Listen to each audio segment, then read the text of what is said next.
De quoi le pouvoir impérial est-il le nom? C'est vrai que c'est une question intéressante et qui part en plus d'un présupposé implicite, c'est celui qu'il existerait parmi les deux empires un pouvoir impérial, un mode impérial d'exercer le pouvoir. Et au fond, cette interrogation, donc avec ce présupposé, elle vient un petit peu d'une question assez simple au final, c'est de savoir ce qui a poussé entre 1799 et 1815 plus de 3 millions d'électeurs à sanctionner l'ascension au trône de Napoléon Bonaparte et près de 2 millions de Français à suivre aveuglément ce général corse sorti du rang républicain dans son entreprise de domination politique de l'Europe. Et comment expliquer ensuite qu'en 1848, un illustre inconnu, alors, obscur comploteur proto-socialiste dans les années 1830, se trouve en quelques mois, à la suite d'une révolution ouvrière, propulsé par le vote de plus de 5 millions de Français, président de la jeune Deuxième République, puis qu'il soit légitimé 3 ans plus tard, dans son coup de force contre l'Assemblée, par cette fois-ci plus de 7 millions de voix. En somme, de quoi le pouvoir impérial, en 1804 comme en 1852, est-il le nom ? Cette question ne cesse jamais totalement d'interroger les penseurs, qu'ils soient politistes, sociologues ou juristes, en raison même de la manière dont ils sont nés. Et les générations de chercheurs se succèdent pour affronter l'étude de ces régimes impériaux, n'en sommes-nous pas ici un bel échantillon, et les pistes nouvelles se raréfient sans doute, quoique, mais le phénomène du pouvoir impérial, lui, continue de fasciner. Parce qu'il nous dit de nous, parce qu'il nous dit de nous, Français notamment, sur nous-mêmes autant que sur notre histoire. Et s'il existe bien un caractère politique français, il semble indiscutable qu'il ne puisse être totalement dissocié, pour le meilleur et pour le pire, de ces deux expériences politiques originales, si différentes par ailleurs, mais liées. Elles nous renseignent en tout cas, ces expériences, à mon avis assez intimement, sur la manière dont les Français conçoivent bien souvent, trop souvent peut-être, le pouvoir. C'est pourquoi chercher à répondre à la question de quoi le pouvoir impérial est-il le nom, c'est, je le pense, se poser discrètement la question de savoir qu'est-ce que le pouvoir en France. Tentons donc, discrètement, là encore, d'y répondre sous l'angle juridique qu'invite à prendre le titre de ce merveilleux colloque, les empires et le droit. Donc, la manière dont la question du pouvoir impérial peut être abordée dépend bien sûr, tout d'abord, de la conception qu'on se fait du pouvoir. Or, la question du pouvoir est une question assez obsédante, un puissant fond. Qu'est-ce qui conduit une masse humaine à obéir à un individu, ou à un groupe d'individus, ou en tout cas à ne pas désobéir à celui qui s'affirme comme son gouvernant ? C'est une question très ancienne, bien entendu, à laquelle se sont confrontés avec plus ou moins de succès et de mérite la plupart des penseurs du politique.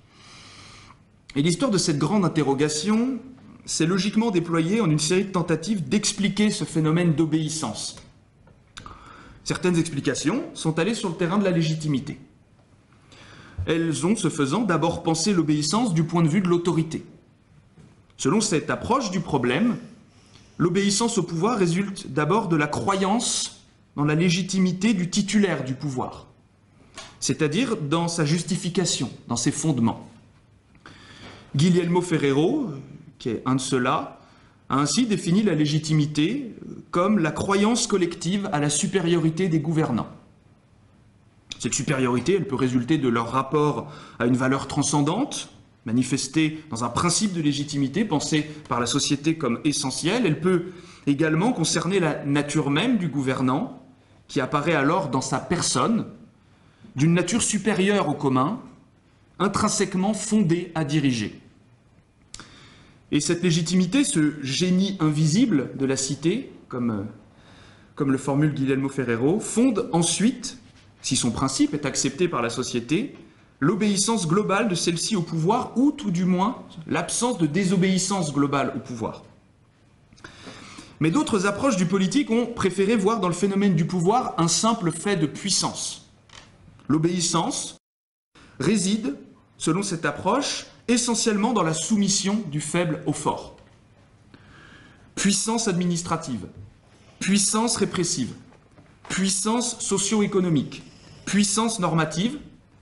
Le pouvoir, sous ses auspices, est disséqué dans ses manifestations et dans son expression brute et objective de force, de domination. L'obéissance, c'est souvent le présupposé implicite de ce type d'approche, apparaît alors comme une conséquence subjective nécessaire et comme mécanique d'un fait de domination dont les ressorts psychologiques sont le plus souvent instrumentalisés. La légitimité s'efface alors derrière ce qu'il faut bien appeler un processus de légitimation, voire d'auto-légitimation. Et à force de travailler moi-même sur le problème du pouvoir, je ne dois me rendre compte qu'aucune de ces deux manières de concevoir le phénomène n'est pleinement satisfaisante en elle-même. C'est en tout cas ce que révèle, selon moi, la manière dont est fondé le pouvoir, le moment fondateur dans l'ordre constitutionnel, c'est-à-dire le moment constituant. À l'origine du pouvoir légal et obéi, le pouvoir du quotidien qui gouverne la société, il y a en effet, durant le moment constituant, ni pur phénomène de puissance, ni pur phénomène de légitimité. Le moment constituant est un phénomène complexe et ambivalent qui mêle puissance de volonté et reconnaissance sociale d'une légitimité. C'est d'ailleurs pourquoi ce moment fondateur en dit souvent très long sur le régime lui-même. Le pouvoir fondateur qui a posé les bases du pouvoir constitutionnel, c'est en un temps ramassé et dans des circonstances exceptionnelles, une sorte de condensé brut, essentiel, de l'identité de ce pouvoir. C'est pourquoi l'étude de la fondation du pouvoir impérial nous renseigne, à mon avis, plus que tout autre moment, sur, précisément, ce que pourrait être la nature du pouvoir impérial. Et c'est donc précisément à ce moment fondateur des deux empires que je vais m'intéresser autour de la question suivante: que nous dit le pouvoir à l'origine du pouvoir impérial sur ce pouvoir lui-même, et quels constats ces observations permettent de tirer? Et cette question m'amène à un premier indice de la pertinence de cette approche, c'est que, à regarder la manière dont les deux régimes impériaux ont été fondés, on observe immédiatement une étrange continuité, comme une très sensible même proximité. Il est clair que ces régimes diffèrent, Frédéric Martin l'a dit tout à l'heure, en bien des points. Ils ne sont pas du tout les mêmes régimes. Mais quelque chose néanmoins les rapproche, de plus fondamental que la distance temporelle qui les sépare et que les processus historiques indépendants d'eux qui les traversent, sans les atteindre dans leur substance. Cette chose qui les rapproche et qu'ils partagent essentiellement se trouve, à mon avis, précisément au cœur de ce moment de leur fondation. Car tant pour le Premier Empire que pour le Second, leur fondation constitutionnelle repose tout d'abord et originellement sur une violence politique fondatrice, sur un fait brut de domination et de force, et c'est là le point important, qui tord et instrumentalise le droit, qui est pleinement mis au service du pouvoir. Ce sera l'objet de ma première partie. Et puis, dans un cas comme dans l'autre, la fondation constitutionnelle de l'Empire traduit également la recherche d'une légitimité syncrétique, en réponse à une crise de l'autorité. C'est par deux fois la fondation du pouvoir impérial incarne en effet l'expédient, un peu bricolé, pour être tout à fait honnête, l'expédient d'une légitimité hybride et au fond transitoire. Et ça constituera ma deuxième partie. Donc, la première partie sur le rapport de la fondation impériale et du droit. Donc, Jean-Jacques Rousseau écrit, c'est une phrase très connue, que le plus fort n'est jamais assez fort pour être toujours le maître s'il ne transforme sa force en droit et l'obéissance en devoir. Et c'est précisément l'enjeu du pouvoir constituant, que de transformer la force du fait en droit de gouverner. À travers une élaboration juridique, celle de la Constitution, le fait devient droit. Le fort, la puissance momentanée, devient le gouvernement légal. Mais cette opération constituante n'est pas une pure opération de suggestion juridique d'institutions et d'individus à une volonté originaire. Il s'agit également d'une forme de communion originelle, fondatrice, autour d'un principe politique. Celui sur lequel sera fondé le nouveau régime et auquel ce régime se référera par la suite pour réaffirmer sa légitimité. En principe, donc, c'est pour réaliser ce principe politique que le pouvoir constituant est légitime. Et ensuite, que le pouvoir constitué est obéi. La procédure constituante réalise donc bien une opération juridique, mais c'est une opération juridique qui est mise au service de l'accomplissement d'un dessein politique. Ce dessein, c'est le principe fondateur du régime, c'est une sorte de grand récit qui institue notamment un souverain théorique, le roi, le peuple, ça dépend du régime, et qui fixe des principes fondateurs, la liberté, l'égalité, la religion, l'ordre, tout dépend là encore du régime. Dès lors, l'efficacité d'une telle opération constituante résulte, pour une part, je l'ai observé, de la qualité mais surtout de la loyauté de cette procédure constituante. En d'autres termes, le rite constitutionnel fondateur doit réaliser le plus sincèrement possible le principe politique au nom duquel il est fait. Et dans ce cadre, le respect d'une forme de respect, le respect pour les formes juridiques et donc l'apparence de l'égalité de cette opération dans la transition constitutionnelle participe toujours d'une forme de légitimation du nouveau pouvoir par le droit que recherchent les constituants, qu'ils l'avouent ou pas. Et sur ce terrain de la loyauté de la procédure constituante, il faut l'admettre que le pouvoir impérial est fondamentalement problématique. Dans le cas du Premier comme du Second Empire, on peut dire que ce qui caractérise le processus de fondation, c'est une véritable instrumentalisation de la procédure constituante et, ce faisant, du droit constitutionnel lui-même. D'abord, que ce soit en 1789 ou en 1851, le pouvoir constituant qui a fondé les empires est issu d'un coup de force, tout simplement, en contravention des procédures de révision constitutionnelle existantes. En 1799, c'est en violation de la procédure de révision du Directoire et ces 9 années très complexes de procédure qu'intervient le coup d'État de Brumaire. D'ailleurs, le général Bonaparte, aux anciens, s'emporte directement contre les pudibonderies légalistes des parlementaires révolutionnaires en reprochant à ceux qui ont déjà plusieurs fois violé la constitution du Directoire de lui reprocher ensuite à lui de faire de même. Et en 1851, c'est également à l'issue d'une tentative, cette fois tentée et manquée, de réviser la constitution républicaine que Louis-Napoléon Bonaparte décide de renverser la table et de prendre le pouvoir.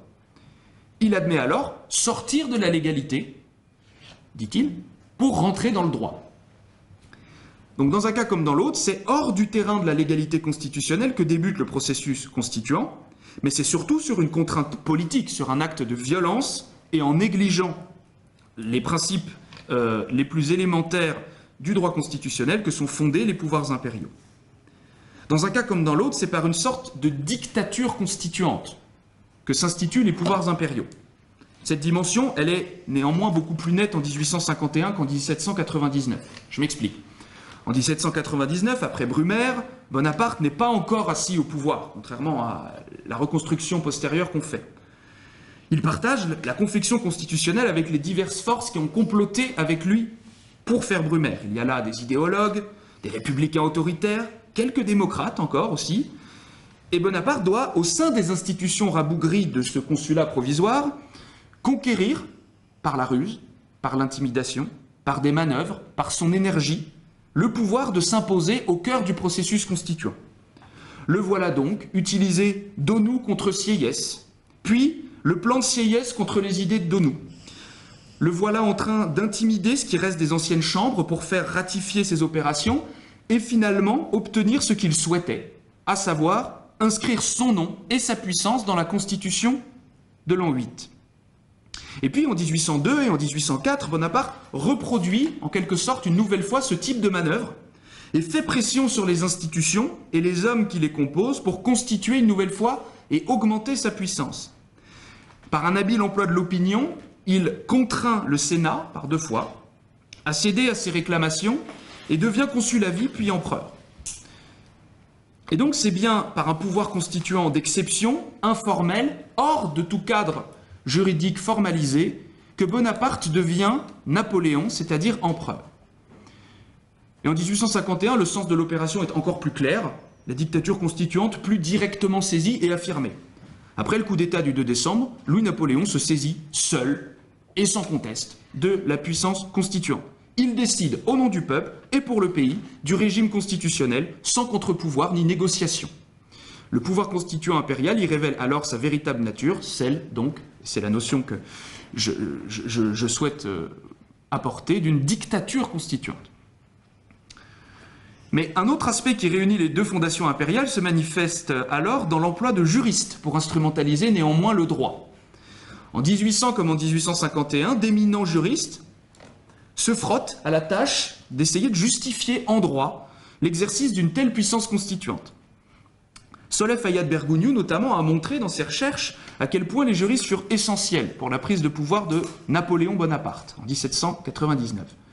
Et c'est vrai qu'à lire les mémoires de Boulet de la Meurthe et les comptes rendus publiés de la marche à l'Empire, tous ces documents concourent à montrer à quel point à chaque étape de l'ascension de Bonaparte, il se trouva des juristes, ou en tout cas, ce n'était pas aussi institué que par la suite des penseurs du droit, pour avaliser, sinon pour construire les catégories juridiques du nouveau pouvoir, inventant tout, des senatus consultes, jusqu'à la notion d'empire elle-même. Ils s'appellent Sieyès, Roderer, Regnault de Saint-Angély, Boulet de la Meurthe, Cabanis, Donou, Cambacérès et tant d'autres. Et ils seront autour de lui au Conseil d'État, au Sénat et pour les plus turbulents au tribunat. En 1851, c'est plus particulièrement Raymond Théodore Trollon qui est à l'origine de la théorisation juridique de la dictature constituante napoléonienne. Lors de la séance qui rétablit l'Empire, le 7 novembre 1852, le célèbre juriste affirme que dans ces moments rares et solennels, je le cite, où il s'agit de fonder un État nouveau, c'est apparemment ce qui se passe, l'ordonnance d'un seul est indispensable. C'est qu'après tant d'expériences diverses, la nation a compris, si admirablement, lorsqu'elle s'en est remis à Louis-Napoléon, du soin de formuler la constitution qui nous régit. Donc malgré leur dimension parfaitement contraire au droit, les deux fondations impériales se caractérisent donc par l'emploi de juristes officiels, on peut le dire, chargés d'instrumentaliser le droit ou le discours juridique au service du nouveau pouvoir. Et cette instrumentalisation, elle ne concerne bien sûr pas que les principes juridiques et constitutionnels, mais également, et peut-être surtout, les procédures démocratiques. En effet, dans un cas comme dans l'autre, la fondation impériale prétend reposer sur la volonté populaire. Or, pour permettre la légitimation par le fait démocratique, une procédure juridique de sanction démocratique est indispensable. Mais dans les deux cas, cette sanction est obtenue par le biais d'une consultation pour le moins déloyale, qui ne correspond en tout cas pas du tout aux critères objectifs et contemporains d'une consultation libre et éclairée d'un corps électoral. En 1799, Bonaparte obtient la tenue du plébiscite de l'an 8 en catimini, sans consulter ses co-constituants, que ça embête beaucoup. Et il personnifie à outrance la question posée. D'abord, la présence dans l'acte constitutionnel des principaux noms propres du futur gouvernement consulaire confère évidemment un caractère très particulier à ce scrutin. La présence de ces noms, Sieyès, Cambacérès, Bonaparte, confère une dimension déjà en partie césariste à cette consultation.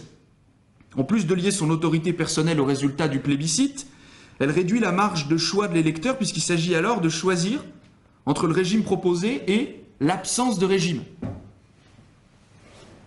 entre un ordre et le vide. Il n'y a tout simplement pas d'alternative. Ensuite, le mode de scrutin choisi pour appliquer le principe de suffrage universel, on le sait tous, sert à prévenir toute déconvenue. La signature individuelle et nominative de chaque votant dans un registre possédé par les autorités locales remplace le système des assemblées primaires et assure le contrôle administratif des suffrages. Par ailleurs, la Constitution est appliquée avant la proclamation des résultats électoraux, qui n'apparaissent que comme la validation d'une décision déjà prise. Ce plébiscite, donc, intégralement maîtrisé par l'exécutif, se présente comme un nouveau coup d'État, en réalité, gouvernemental, plus que comme une consultation libre et loyale des électeurs, et achève donc de renforcer la dimension autoritaire et dictatoriale de la procédure constituante. C'est une validation a posteriori du résultat d'un coup d'État et de la popularité momentanée des individus qui l'ont mené. En 1851, cette fois, et la continuité également, le principe du plébiscite fondateur, il est maintenu, mais il est précisé, et il est comme raffiné. Il résulte d'une forme de théorie bonapartiste du pouvoir constituant qui s'est en quelque sorte sédimentée au XIXe siècle, selon laquelle au peuple appartient le choix global du régime, qui qui délègue ensuite au prince, Louis-Napoléon, le soin d'en tirer les lois constitutionnelles. On est presque déjà dans du Carl Schmitt en réalité. Il y a le choix global du régime qui appartient au peuple, et ensuite il y a les lois constitutionnelles qui relèvent du pouvoir. Mais là encore, sur le plan de la loyauté politique, il faut noter le caractère pour le moins artificiel du choix proposé au peuple. La consultation en décembre 51 et à la fin de l'année 52 n'est ni présentée ni organisée comme un choix de société équitable, laissé à la libre appréciation du suffrage universel. La présentation par le pouvoir de l'enjeu des plébiscites ne permet pas de considérer qu'il constitue une décision libre. Pour le premier de ces plébiscites, il s'agit pour le corps électoral de décider entre le maintien de la Constitution du 4 novembre 1848 et sa suspension par le président de la République en vue de la réviser. Or, faut-il le rappeler, le gouvernement vient de placer le pays sous état de siège et l'opposition politique en prison ou en exil. Dans sa proclamation du 2 décembre, Napoléon oppose d'ailleurs librement et sans aucun contradicteur le principe de restauration du système napoléonien, qui a déjà donné à la France, dit-il, le repos et la prospérité, et l'oppose à la perspective d'un gouvernement sans force, monarchique ou républicain, emprunté à je ne sais quel passé ou quel avenir chimérique. Ce n'est pas une présentation loyale d'une alternative. En novembre 1852, une nouvelle fois, la présentation du plébiscite pour la restauration impériale repose cette fois-ci sur un autre principe rhétorique, c'est celui du fait accompli.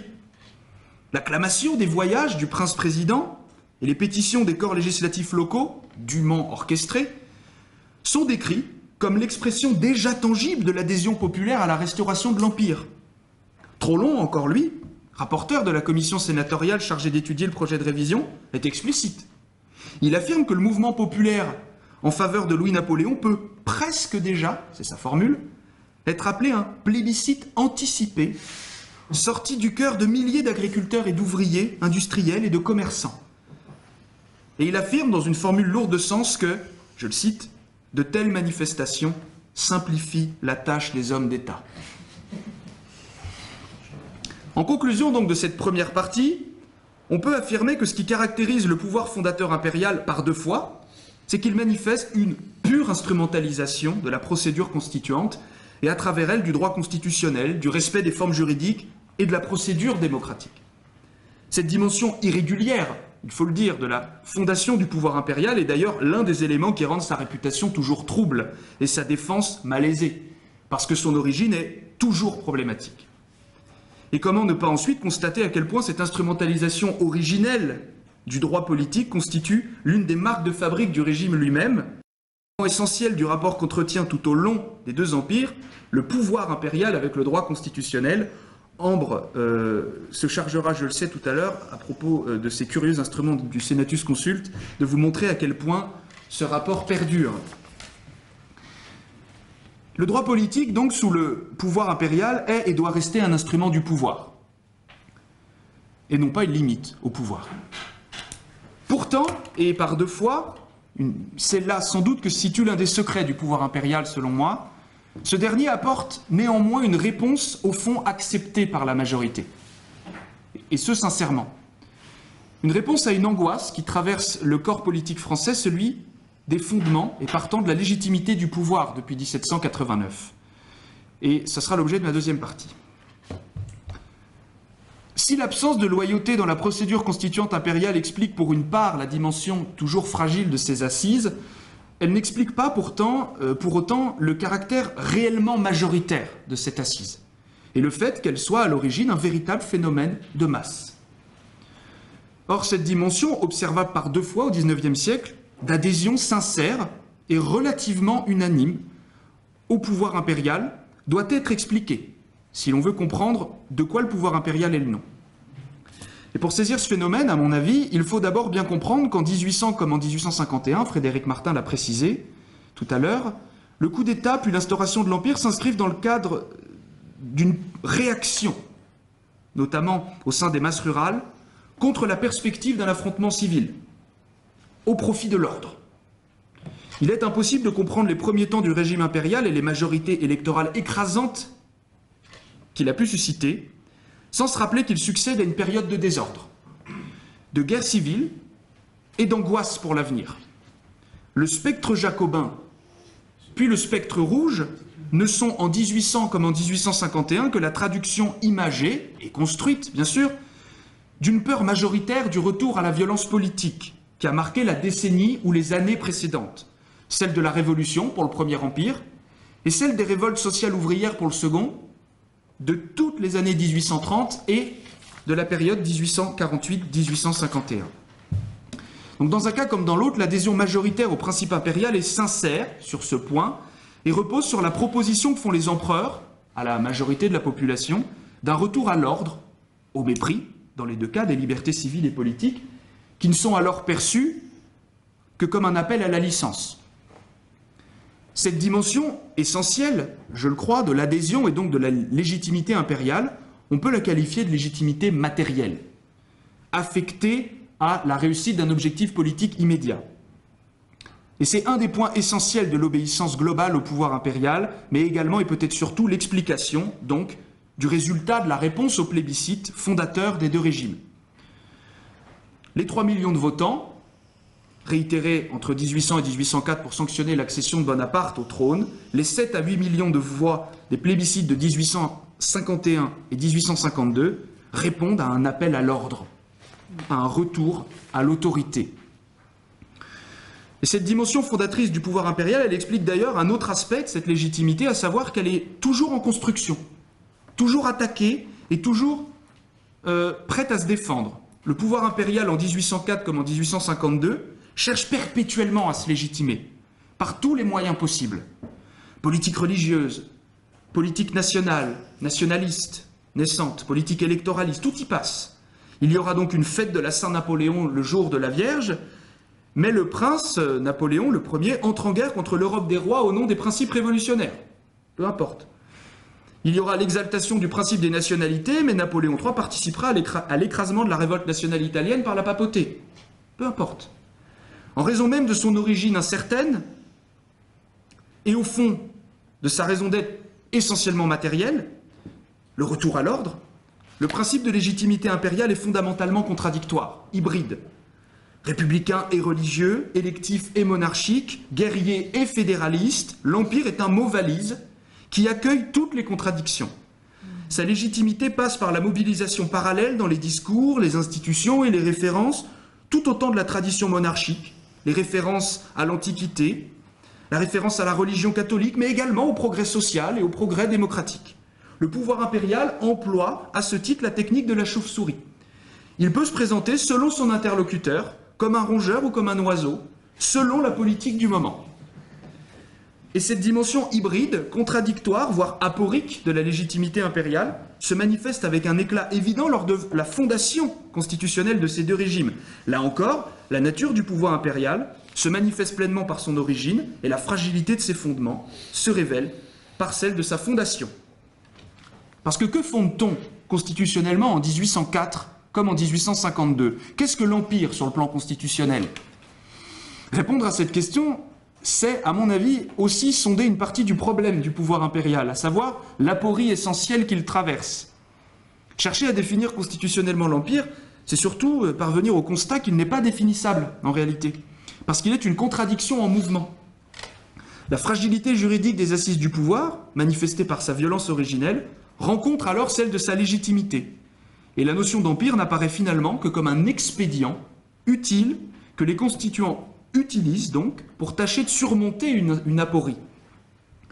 On sait d'ailleurs aujourd'hui, notamment par les travaux de Jean-Luc Chappet, à quel point la notion même d'empire a été lancée et promue dans les années 1802-1804 afin de répondre à une sorte d'essoufflement du pouvoir politique de Bonaparte sous le consulat, face à des oppositions de plus en plus ouvertes. La notion d'empire est une notion floue, ambiguë, souple, qui offre, je cite Jean-Luc Chappet, un champ d'interprétation varié et des possibilités multiples d'action quant à l'évolution future du régime. Et cette notion légitime en quelque sorte a priori toutes les formes possibles de l'évolution du régime. Elle permet en tout cas l'établissement d'un pouvoir mixte, à la fois républicain et monarchique, auquel l'Empire doit donner corps et cohérence. Mais cette indéfinition, ce flou autour de la notion qui définit le régime, on la retrouve dans les présentations qui en sont faites par les institutions chargées de le justifier. Le tribunat, ou ce qu'il en reste en 1804, eh bien, dans une série de motions, va chercher à présenter l'Empire. Et la lecture des motions qui vont alors être faites par les tribuns sont édifiantes. L'Empire est tour à tour présenté comme la continuation de la Révolution, bien sûr, comme une forme de république, également, mais comme un moyen de lutter contre le retour du régime féodal, aussi, comme la résurgence de l'Empire franc de Charlemagne, mais également comme le retour salutaire du principe monarchique, bien sûr, que les Français, et là c'est un argument que j'ai trouvé, n'auraient jamais renié, puisque, à lire le contenu des cahiers de doléances de 1789, il fallait y penser, eh bien, les Français seraient toujours attachés à la monarchie. On enlève à ce moment-là tout ce qui s'est passé entre-temps, on reprend les cahiers de doléances et on dit, bah regardez, les Français au départ ne sont pas contre la monarchie, donc on rétablit la monarchie. Qui est en même temps une république, qui est en même temps Charlemagne, qui est en même temps... Voilà. Donc quoi qu'il en soit, il faut convenir que de 1804 à 1815, l'Empire est relativement indéfinissable. Et il n'est que le nom d'un recours légitimant à des expédients symboliques divers, rassemblés derrière une notion souple et volontairement floue. En 1852, le problème reste résolument le même, et l'ambiguïté intacte.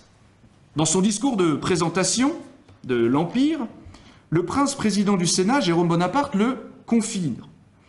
Je le cite, « L'Empire pour le peuple français, c'est le souvenir d'une gloire immortelle. C'est l'assurance de conserver intactes les conquêtes fondamentales de la Révolution de 1789. C'est l'ordre à l'intérieur et la dignité à l'extérieur. C'est une garantie donnée à tous les intérêts.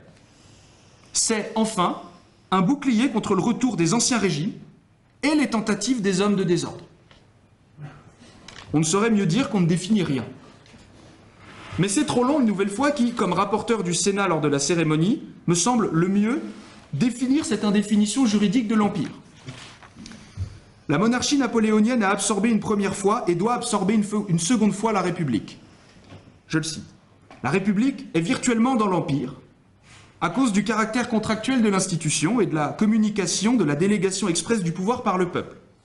Mais l'Empire l'emporte sur la République, parce qu'il est aussi la monarchie, c'est-à-dire le gouvernement de tous confié à l'action modératrice d'un seul, avec l'hérédité pour condition et la stabilité pour conséquence.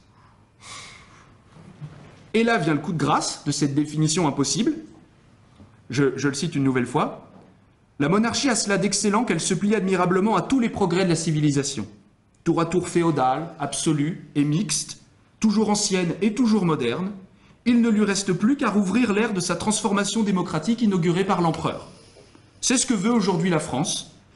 C'est ce que vous demande un pays fatigué d'utopie, incrédule aux abstractions politiques et dont le génie, mélange de bon sens et de poésie, est ainsi fait qu'il ne croit au pouvoir que sous la figure d'un héros ou d'un prince.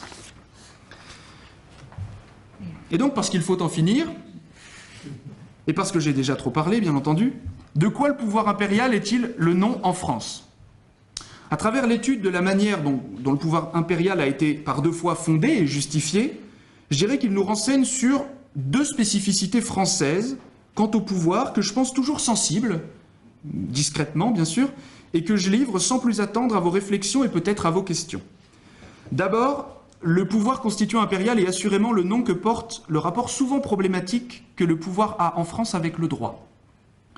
Il traduit la difficulté qu'a, bien souvent, les gouvernants de se passer de toute forme de loyauté ou de respect pour les formes juridiques dont on peine à voir la fonction autonome et d'un droit constitutionnel qui légitime plus qu'il ne limite le pouvoir. Le pouvoir impérial manifeste en d'autres termes le caractère souvent illibéral du droit constitutionnel dans la culture politique française. Ensuite, le pouvoir impérial traduit assurément, selon moi, la profonde crise de l'autorité politique que la France traverse depuis la Révolution et le rapport changeant et en transition qu'elle entretient au XIXe siècle à la légitimité. Le pouvoir impérial est ainsi le nom que porte à deux reprises en France le passage d'une légitimité ancienne, fondée sur la tradition et la religion, à une forme de légitimité nouvelle, fondée sur la démocratie et l'élection, et qui se manifeste par l'expédient hybride que le pouvoir impérial incarne assez bien. Or, ces deux questions de la source de la légitimité monarchique, héroïque ou démocratique, et de la soumission très imparfaite du pouvoir à des règles constitutionnelles pensées par elles-mêmes comme nécessaires et obligatoires, sont-elles aujourd'hui totalement résolues? Ou bien le pouvoir impérial, par deux fois, s'est-il au fond contenté de nous offrir un moyen de nous sonder nous-mêmes? C'est la question sur laquelle j'aimerais conclure, et je vous remercie de m'avoir écouté.